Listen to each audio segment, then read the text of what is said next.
Oh, that 4-1 feeling, baby. We escaped Minnesota with the dub tray.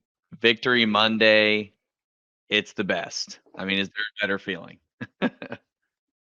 No, no, there's not. It feels good, and it especially feels good after a solid football game played. So, I was wrestling around for a hat today to wear for the show tonight, and ran across this 5-year season ticket member hat. What So better? I'm especially feeling good. I'm especially feeling good right now, and mine looks a little bit better in Stratos. Stratos, he's already got the colors wearing off of his, Oh but no, it's getting feeling sun good. faded. Oh, she's pretty I'll say worn. She's had a couple days on her already. I think we've had that hat for what, 2 months now? I think I've worn mine like 3 times total. Can't be Yeah, mowing the this lawn might in be that thing, man. That's the problem. I think he's sleeping in that thing, bro. Hey, 5 years is a long time. We earned it. Yeah, yeah, agreed. So 100%. obviously, today we'll be going through the Sunday late afternoon game against the Minnesota Vikings. We'll be touching on a recap, just kind of how everything looks. Short week. Got the Broncos coming up, so we'll have another episode out later this week to kind of get into that. That should be dropping on game day. If you guys are listening, it's Tuesday. Um, Listening or watching, I guess, or on that YouTube as well. But we're going to dive into the focal points, each of those position groups, and then touch on the AFC landscape before we wrap it up. Trey, Chiefs got the dub 27-20 in Minnesota. Let's talk about our Atlas Saloon player of the games to kick this thing off, baby. I'll start with mine and throw it to you. I think we both kind of like on picked the top two guys in the game because really Yeah, the key that we talked about to getting the dub was to make other guys beat us, right? Keep keep Justin Jefferson in check as much as possible. He was yep, averaging 135 yards per game going into the contest. Ends up with just 28 yards on 3 catches. Obviously, yeah. he hurt the hammy, left the game a little bit early. We saw him on the sideline for the final drive. But man, our two guys really lit it up when it comes to containing the best wide receiver in the league. And I'm going with Trent McDuffie for my guy. 3 passes defense, including a swat right there at the end on that. We'll get into the officiating later, but on that DPI call that was never called, 3 QB hits as well. Pretty impressive for a corner. You know how Spags does it with his blitz packages. So he came in and made an impact there as well. And then yeah, really it's just the big piece about what McDuffie was able to do was help L'Jarius Sneed kind of maintain that Vikings passing that can pop off at any given moment. 100%. Yeah, and to bounce off of that, you kind of already talked about it. My player of the game is gonna be Jerry Sneed, and for one factor outside of why I didn't pick Trent McDuffie here, and that's because the grit factor that Jerry Sneed plays with. And I'm going to talk about one specific play before I get into his stats, and that's the play where he got the hands to the face penalty right there. Neither one of those guys were in the play. It was a run play, and Jerry Sneed attacked Justin Jefferson at the line as soon as the ball was snapped, Oh set the yeah. tone right there for the rest of the game. And you see it in football games when cornerbacks attack those guys. It could be it, and it was called a frustration play. The commentary called it a frustration play, and you could call it that. But I had kind of had a feeling, he was setting the tone right there, dude. And You already and know. if you look at it, Justin Jefferson's still a young player, and Jerry Sneed's not that older. He's not necessarily. I guess he's kind of a veteran, kind of in that gray area, Yeah, but year you know 4. So yeah, yeah, he set the tone right there, and that like I was trying to say there, that goes one of two ways. Either Justin Jefferson pops off from there, goes for 150, or he completely shuts down. You see a couple plays after that, Justin Jefferson drops a ball across the middle that he catches every single Sunday. So oh yeah. that right there is why I picked Jerry as the player of the game. He set the tone for the defense right there. Again, we talked about it last week where we talked about Justin Jefferson goes less than 100 yards in the air or catching the ball. Chiefs win this football game. And obviously we easily covered that. But Jerry Sneed, 2 passes defended, 1 QB hit, 8 tackles. 8 tackles is phenomenal as well, coming from the secondary. We see that quite a bit from the safety position, not necessarily corner, but Right. take a look into what he did against Justin Jefferson, covering him. Justin Jefferson was 3 for 28 yards, as you already talked about. Last week, when he was covering Garrett Wilson, another phenomenal wide receiver in the league, Garrett Wilson went for 2 for 20. So we're on a streak here for Jerry Sneed, where he Freaking could be, dude, let's get some. He could be a phenomenal cornerback, as we already know as Chiefs fans what Jerry Sneed can do. So my player of the Oh, yeah. game, Jerry Sneed. I love that dude since we drafted him.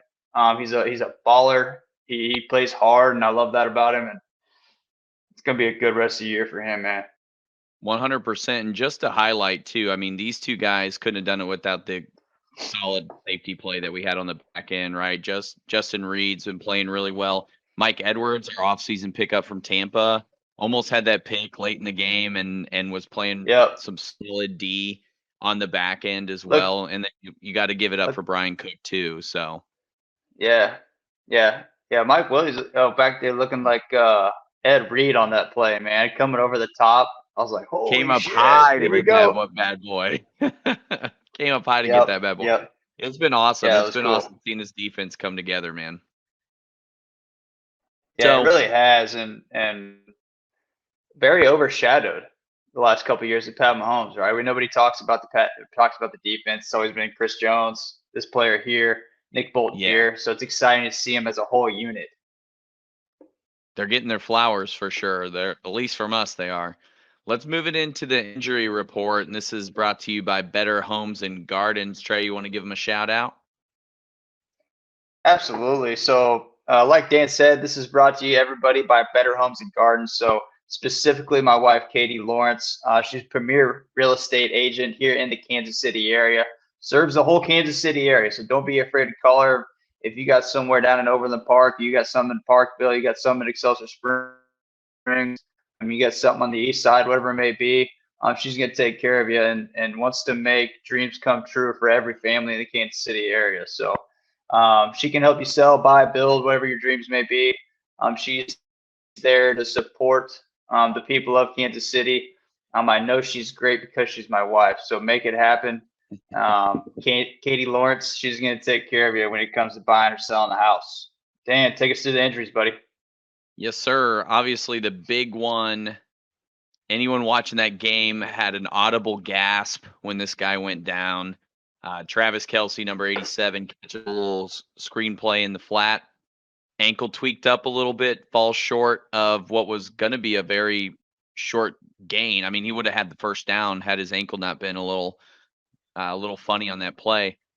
He gets off on his own power, limps to the locker room for halftime, comes back out all spatted up. He had the bulk ankle, looking like a club from Brian Urlacher or something right there on his leg. Ends up finishing the game with about just a couple yards shy of 70 yards, 10 catches on 11 targets, and a touchdown. What a baller, gutsy performance from Travis Kelce to finish that game. They graded it a low ankle sprain from all the reports that I've seen coming out about that. Thursday night football, with it being a short week, that's the concern, right? We technically get the Yeah, day off today, coming right back off of the game on the short week. They did a mock right. injury report, kind of what that looks like, and if they had practice, then Kelce would have been a non-participant. So something to monitor as we kind of move through the week. On Wednesday, we'll touch base on that a little bit more to see if he's actually getting any walkthrough time. Because if they have him run with the ones, there's a good chance he's going to play. If he gets another DNP, I'm not liking the odds to see him out there. Now we are playing the Broncos, so we can talk about that a little bit later this week. So tune in for that on Thursday. Nick Bolton, Yep. inactive. Did practice last week, was limited. Jalen Watson ended up playing, even though he was limited as well.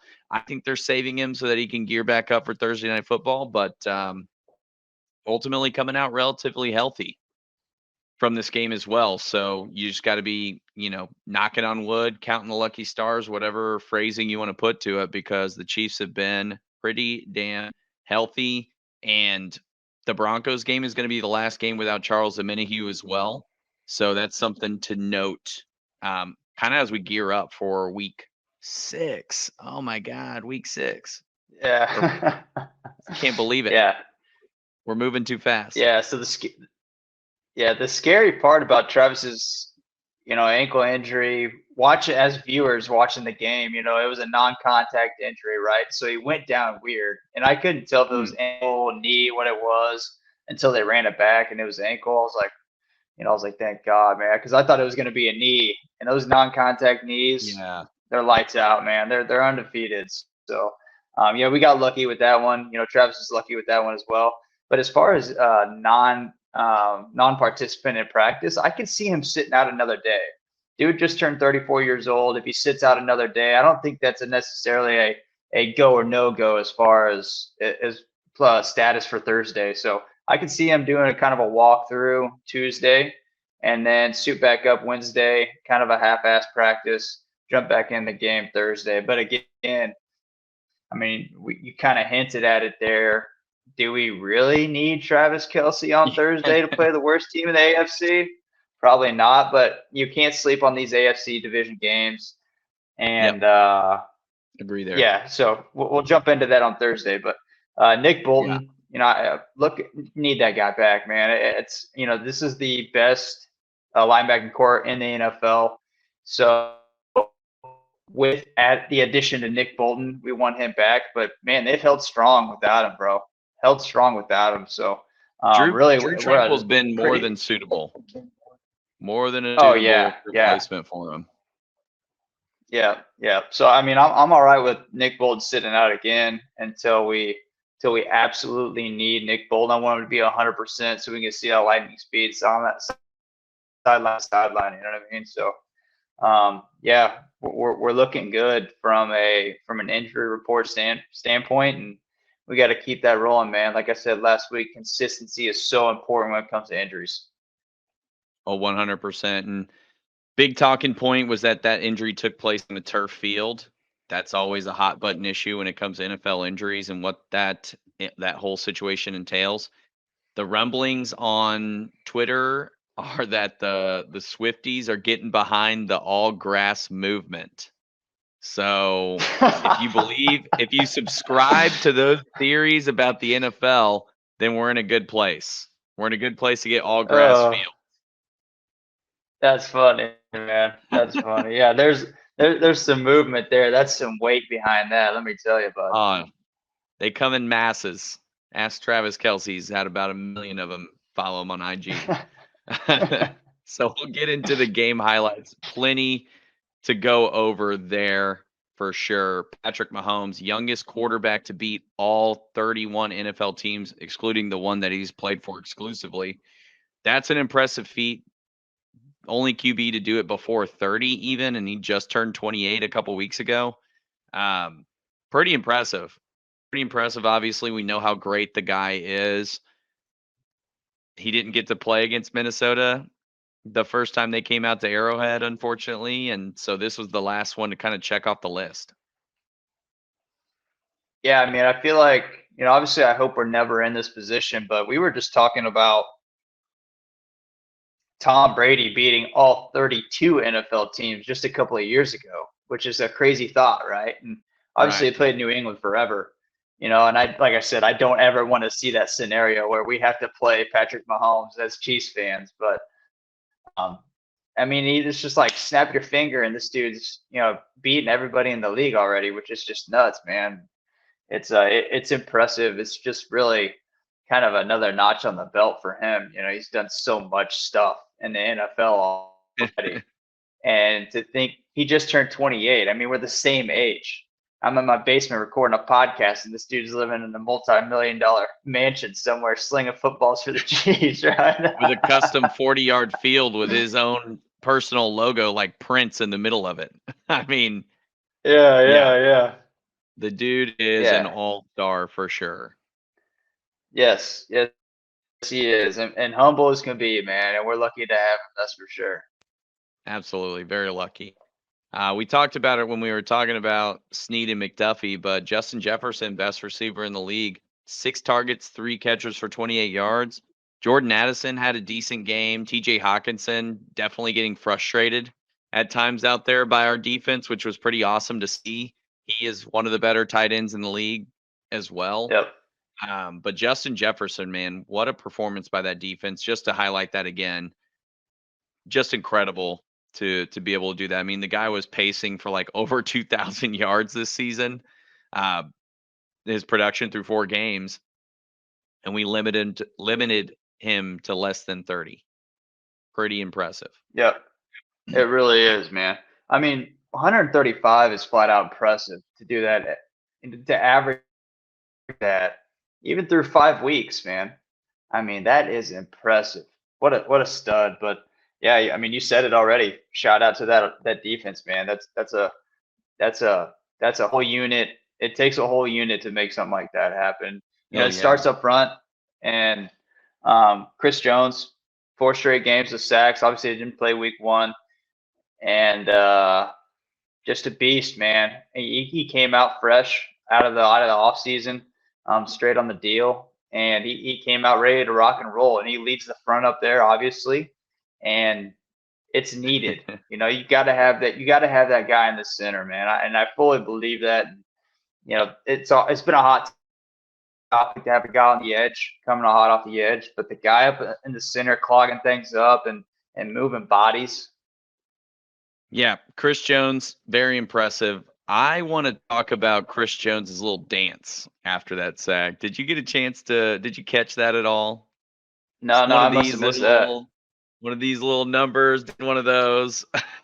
Megan and I were like, Ooh. we were my brother's in town. We were watching the game at Brewtop for his 21st, and our whole table just busted up laughing at that at that dance. I was just not prepared for it. I think Christians is still Yeah, looking yeah, for his signature sack move. That wasn't it, in my opinion. yeah. I mean, I personally, I think you bring back the old Jared Allen, Mm, or the, or get you some know what a T baby.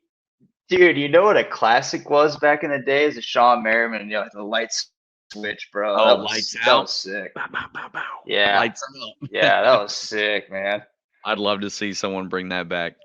Yeah, yeah. So I mean, looking at impactful plays, Dan, and there were a lot in the game, really. There's There was. multiple plays throughout, and start to finish with the fumble at the very beginning of the very beginning of the game. But to talk about 2 different plays, Justin Watson's 3rd and 18 snag, to extend extend the drive there, or Jerry Steed's tip pass in the 4th. Which one weighs more to you and has more of an impact on how we won the game? So L'Jarius Sneed had a baller play, just kind of batting that ball out of the air before it can make to the receiver for them to convert on that final drive. But Justin Watson's 3rd and 18 snag, what a catch to steal that from the defender. That would have been an interception, a potential pivoting point in the game. And I think it's kind of been overlooked by all of, I mean, really what we're about to talk about next. But what an incredibly clutch catch from Justin Watson to have the wherewithal to not only get up and high point that ball, but to muscle it away from that defender who clearly had an excellent read on the pass to be able to pull that Yeah. out and come down with it on 3rd and 18.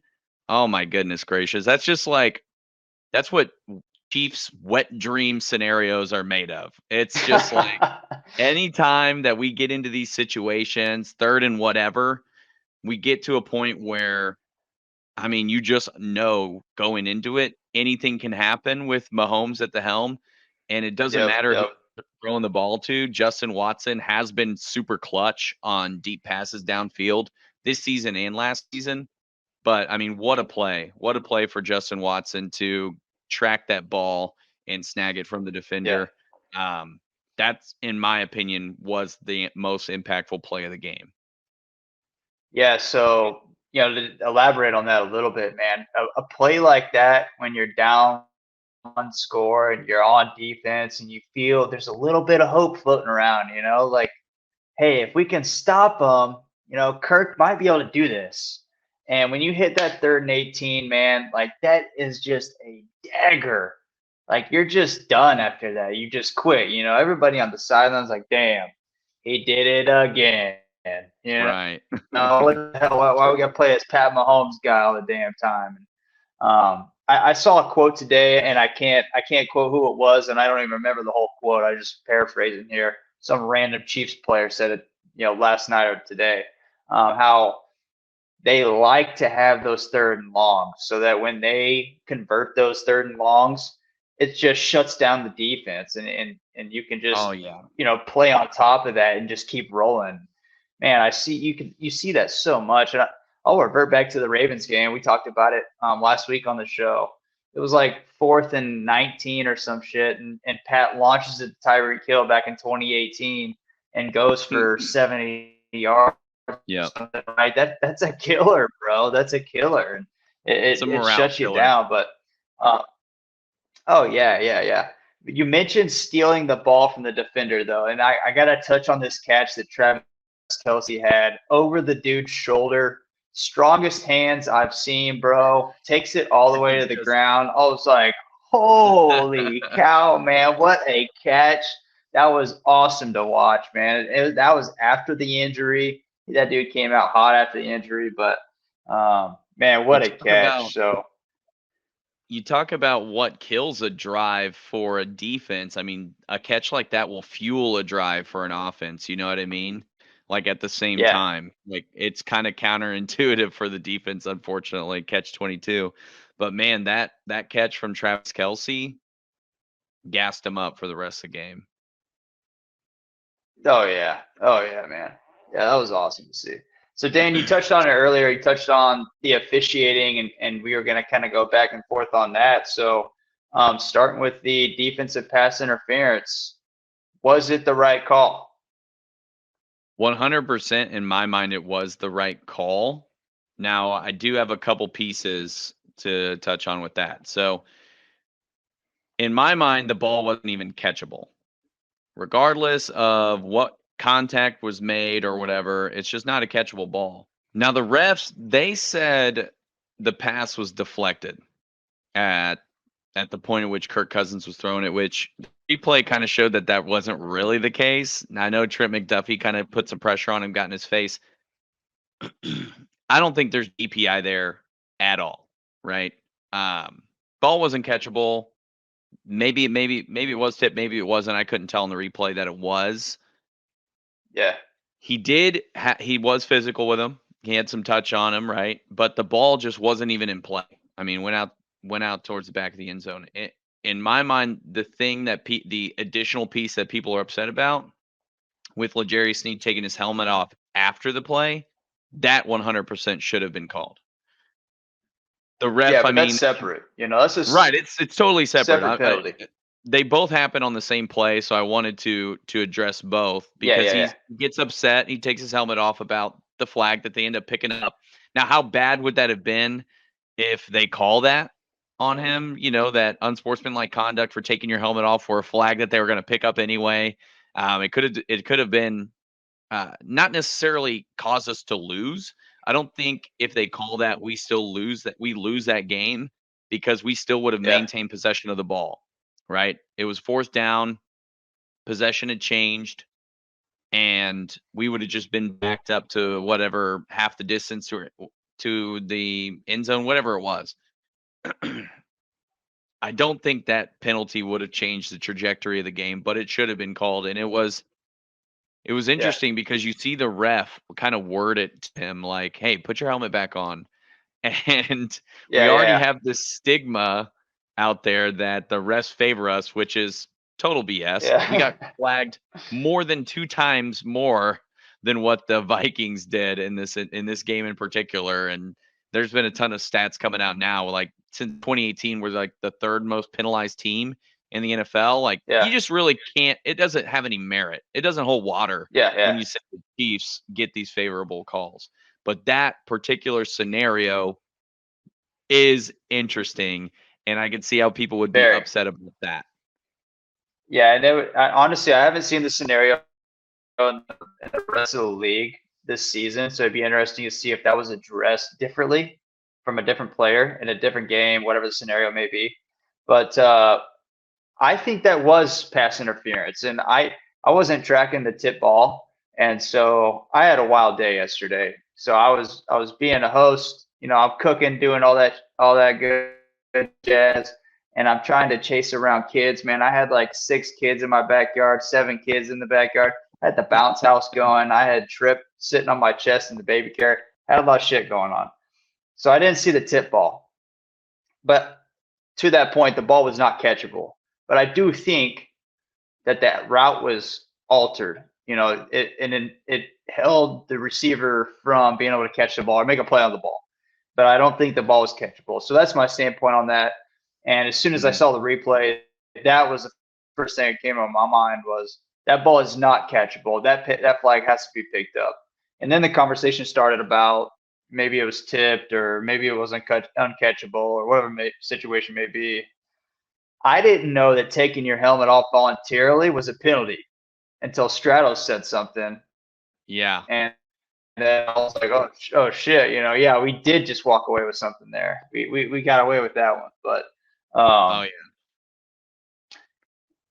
yeah, I mean, it is. I see your point, and I see everybody else's point when it comes to Chiefs getting away with stuff. But to your point, I think we had 10 penalties yesterday, maybe 11, and I think Minnesota had 4. So Yeah. yeah, you could blame it on. I'm not blaming anything on the refs, obviously. We've been undisciplined all year when it comes to penalties. Jawan Taylor was So, the most but penalized player in the NFL through the first 4 games. He might still be. He had 9 penalties accepted now. Okay, it's not. We're not. It's yeah, not all sunshine and daisies over here when it comes to the officials. Okay, let's not forget about the yeah. Carl Chambers game last year on the 2 Chris Jones roughing the passer and unsportsmanlike conduct penalties. I mean, there's things that happen to us. It's like the nature of the game. And if you get upset about stuff like that, you really just don't watch enough football in my mind. So Sure. let's call it how it Yep. is, right? The refs are Let going to them know, ref. Dan. Let them know. The Let them refs are going to know. ref. Now, another hot button issue, not necessarily specific to the Chiefs, but just for the NFL as a whole, is the underthrown DPI, right? You got a wide receiver. They've beaten their man, whoever's covering them, whoever's responsible for that coverage. Quarterback throws the ball, comes up short. Receiver turns around, tries to make a play, stops their run, turns around. Defender keeps going, hits receiver. DPI is thrown every single time. You just don't see it very much. And I know there's a lot of talk about trying to change this up. What's your opinion on that play? Because it did eventually it impacted the game a little bit because Harrison Smith was on Marquez Valdez-Scantling and we were able to go up to the spot of the ball, which put us in their territory. That's not a Yep. Chiefs specific advantage, okay? I want to make that very clear to anyone listening. That is not because it happened to the Chiefs. That is what happens in the NFL every single week.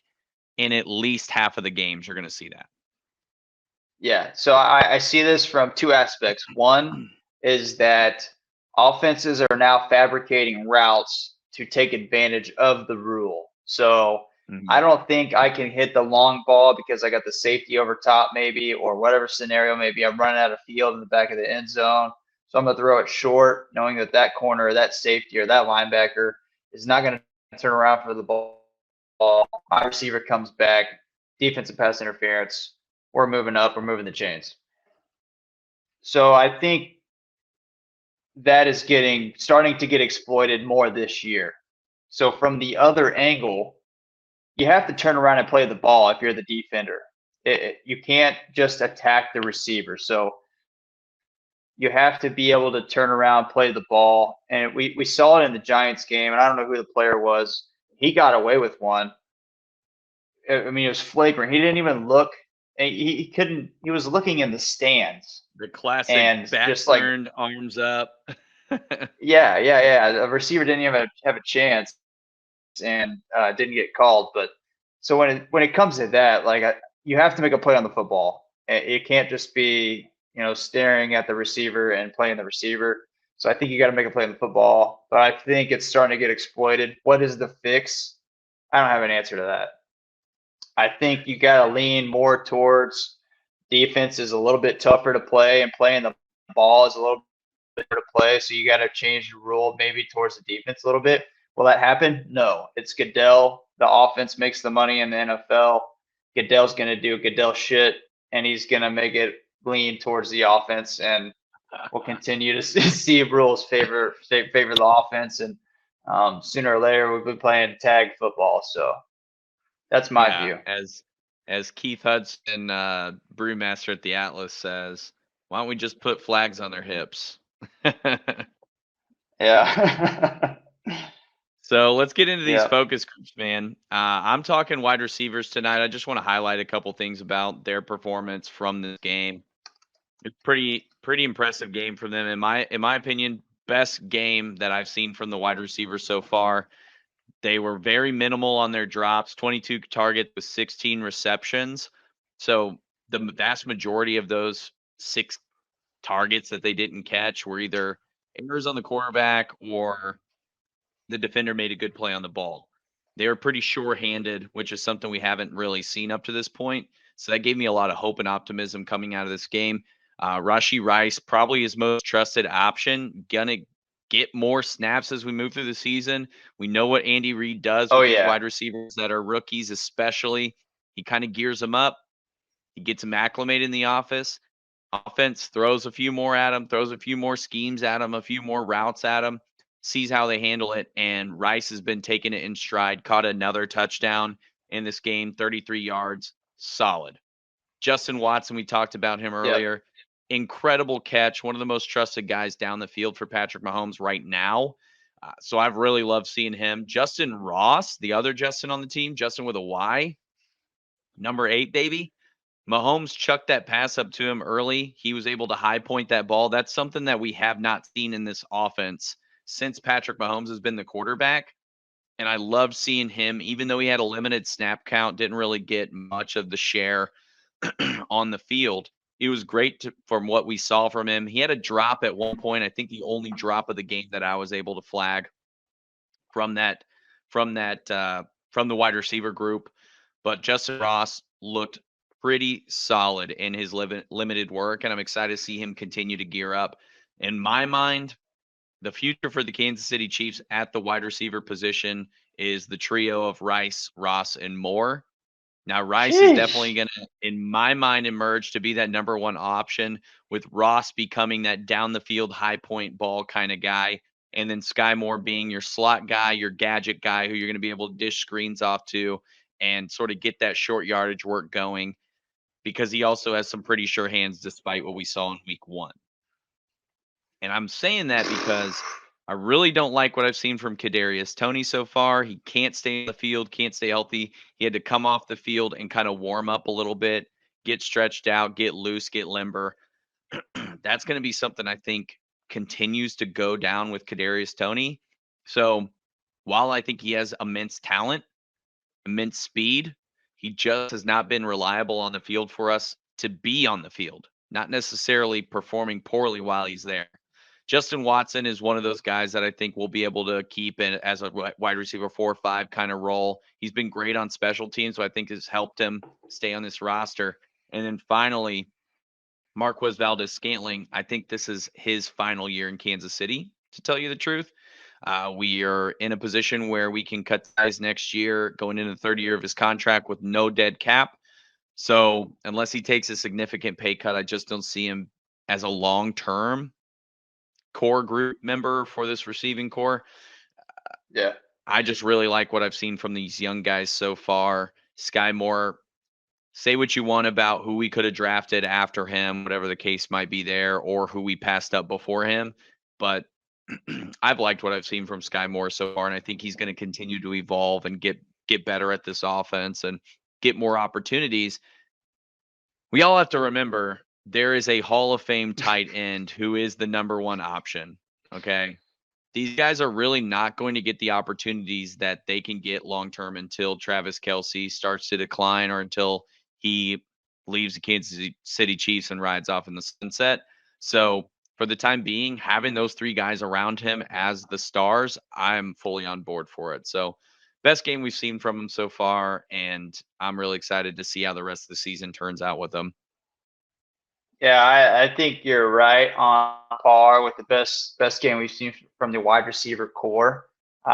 Sky Moore, the only future he's got at Kansas City is handing water bottles to the guy that's going to replace him. So that's my opinion on that guy. But I'm going to talking about the D line today, baby, and I'm going to kick it off with the Atlas. Little shout out to the Atlas here. So Schlitz built the Atlas in 1894. This place is full of history, man. You walk into the Atlas, it's got a nice saloon vibe. If you've never been to a place that has saloon in the name, you got to go to the Atlas, man. It feels like an old Western bar, man. It's so cool in there. Started brewing beer in 2018. Keith Hudson, and he's got 10 craft beers on. Matter of fact, I was just there today picking up this beautiful sign. And Keith is back there brewing beer today, so he's just finishing up. I think he said he's finishing up an Irish beer. It's not an Irish red because I asked him to make one. He hasn't made one yet, so it's not an Irish red, but he's making an Irish beer right now. And so be sure to get down there and grab that Irish beer. It'll probably be tapped maybe this weekend. Maybe this weekend is a good time to get some. Maybe Thursday. I need to give you one of them growlers before the next road game. I need to get one of those growlers just so I can polish that bad boy off Sunday afternoon. Yeah. With a couple just of my drink it straight from this bad boy. Oh just yeah. Drinking it straight from this like this, huh? Yeah. I gotta have like so they got a bucket of ice right next to me. Just plop that thing back in the bucket of ice. Yeah. So just a couple of events that they do throughout the week. Tuesdays is free pool. Wednesdays open mic night. Thursdays, if you wear an Atlas shirt, you get your first beer is free. I did not talk about the hats. I need to ask Keith about those hats. We need. They also do live music. Yes, they do live music on Thursdays as well. And then game days, anytime the Chiefs play, there's a huge party down there with a bunch of beer, a bunch of food, and a bunch of Chiefs fans. So that's a great place to spend your Sunday or your Thursdays or your Mondays for Chiefs football. So Dan, like I told you, I'm getting into the D line. I don't have too many topics here. This has kind of been a group for us. It's been like, not too loud, but not too quiet. It hasn't been like a focus point for us to harp on, but it hasn't been like this big, loud crowd that we've been talking about the DBs, for instance, today. So a couple guys that we got to tap into, though. Chris Jones, we've already talked about it. He's got 4 straight games with the sack. He's only played 4 games this year. If he continues that, he's got a very solid chance of being the sack leader this season. And another guy I want to talk about is Mike Dana, who kicked the season off for us at the D-line position. So as I mentioned, Chris Jones was not here. Mike Dana stepped it up with a sack and a half in that game. Mike Dana has had at least a half a sack in all 5 games so far this season. Consistency, baby. Yeah, you got to love that.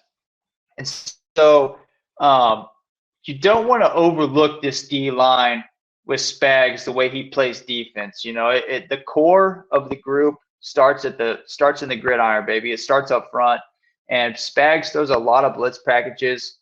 We've talked about it already in this show where we had 2 corners, both of our corners.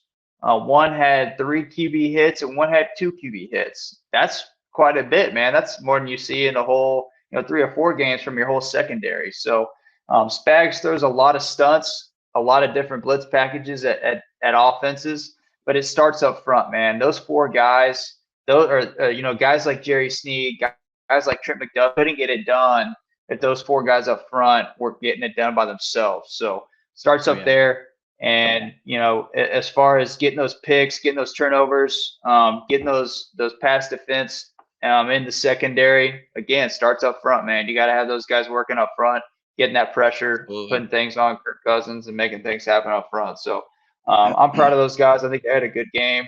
Like I said, you got Mike Dana, Chris Jones, with consistency. If we continue that, get Carl Loftus back in the move. He's only got 1 sack on the year. We got to get that bumped up.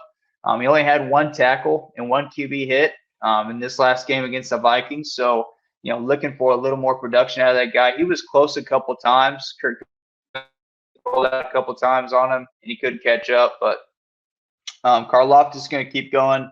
He's gonna make things happen for us. So looking forward to that. Love it. Love it. Yep. The defensive line, man, pretty solid showing. How is the secondary going to do anything they do without the defense forcing that pressure to kind of help them out, man? It's been a true team effort on that side of the ball. Let's get in the AFC landscape before we kind of wrap things up. This is presented by eCoffee. You can check them out at www.eeroastcoffee subscription service for their coffee as well. So you can get all of their outsourced coffee from across the globe, brewed or roasted rather, right here in Kansas City, packaged, whole bean, ground, whatever the case might be. They even have espresso, might I add. Very good stuff. www.eeroastcoffee.com to place an order or subscribe today. KC local as well. So you'll be doing something good for the 816. AFC week 4 recap. Highlighted 3 matches going into the weekend. Jags, Bills in London. Jags get the dub, 25-20 over the Buffalo Bills. Big dub to catapult us even further ahead in the race for the number 1 seed in the AFC. Titans, Colts. Colts come out and get the victory over the Tennessee Titans. That one surprised me, 23-16, even with Anthony Richardson going out. Gardner Minshew came in and quarterbacked himself a dub. Freaking beast, bro. And then finally, the AFC North. We know how messy it gets. 27 total points in this effort, and the Ravens did not win. TJ Watt just balled the hell out. Sacked Lamar Jackson, got the strip sack going. Tons of turnovers there for the Steelers to turn this into a victory, including a touchdown on defense as well. Mike Tomlin, what a freaking consistent coach. Always gets the defense doing what they're supposed to do and puts the Ravens down. The Steelers are leading that division in the AFC North. Your AFC leaders are the Chiefs at 4-1, Dolphins at 4-1, Steelers and Jags round out the other 2 divisions at 3-2 with, name the contender, name the guy who's supposed to win the AFC this year. They're not where the Chiefs are. They don't have as many wins. They don't have what it takes through the first 5 weeks to call themselves number 1 team in the AFC. Yep. Yeah, it is early, but you sit in that 1 seed and you continue to win, and pile up, and you end up then at the 1 seed in the year 2. So it's just math, just how maths. Yeah, it is 100%. Yeah, you get up. You teaching a math class later, bro? That was insightful. He said that's how math philosophy, baby. Yeah. Hell yeah. But taking a dive into the West, man. Chargers 2-2, and they had the bye. Broncos 1-4, Raiders 1-3. The West is a wash at this point, The Raiders are playing right now. We're recording this. What's the score of that, good boy? Yeah. I don't know. I haven't even checked. Let me check now. Raiders are winning 10-3. Wow. Still time for them to Raider it up. Yeah, they were favored too. They were favored 2 points. Crazy. Damn. I wouldn't have called that one. Yeah, rest of the AFC, man. Bengals 2-3, Chargers 2-2. Chiefs are in a really good spot right now. We're in the driver's seat. We got to maintain. We got to keep stacking them up. Yep. Yeah, absolutely. But Dan, it's a good spot to wrap things up. As you said, next show is going to come out Thursday. Chiefs play Thursday night against the Denver Broncos. Be sure to tune into the show Thursday so you can hear our thoughts on how that game's going to go against the Broncos. And Dan, let's have a good night, brother. Let's have a good night. Don't forget Red Wednesday, people. Get that red on. Gear up for Thursday. We will see you then. Go Chiefs. Good point. Peace.